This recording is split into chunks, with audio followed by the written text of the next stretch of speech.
Qu'elle parle ou qu'elle chante, sa voix est devenue un des piliers de la culture kabyle. Voici l'histoire de Tao Samrouche.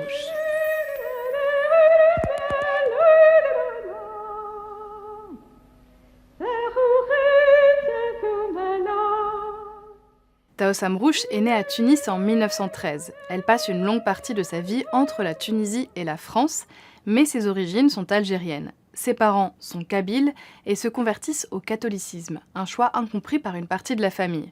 Ils quittent alors le pays et s'installent en Tunisie. Là-bas, ils y obtiennent la nationalité française.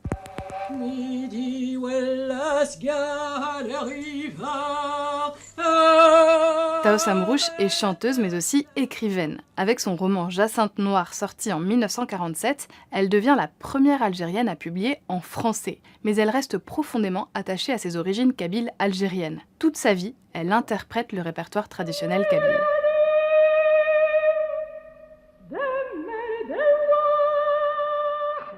Plus qu'une interprète, Tao Samrouche inscrit ses chants dans le temps. Dans les années 60, le répertoire kabyle est menacé de disparaître. Alors Tao Samrouche commence un immense travail de collecte.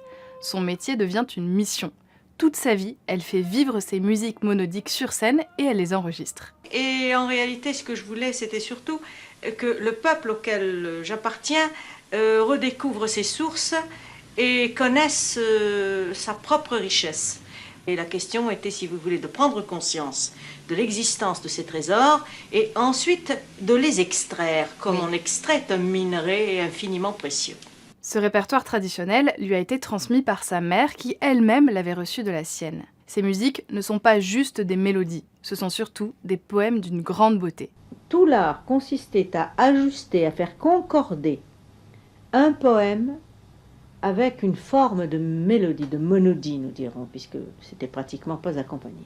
Le répertoire kabyle rythme la vie. On retrouve des berceuses, des chants pour le travail ou pour célébrer un mariage. C'est une tradition qui permet de marquer chaque moment de la vie, du berceau jusqu'à la tombe.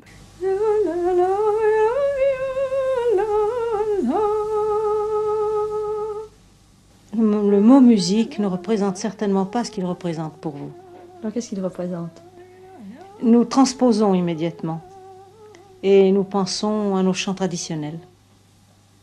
Nous pensons bercer, nous pensons consoler, nous pensons accompagner la vie de la naissance à la mort. Nous pensons rire, danser, se moquer. Il y a beaucoup de chants satiriques. Un seul chant guerrier sur 95 prototypes. Vous ne trouvez pas que c'est extraordinaire ?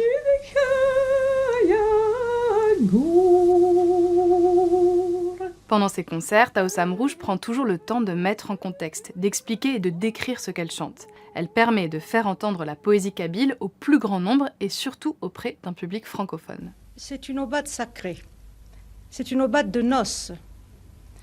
Ô toi de qui j'ai partagé la joie, viens et réjouis-toi avec moi. Rends-moi la joie que je t'ai donnée.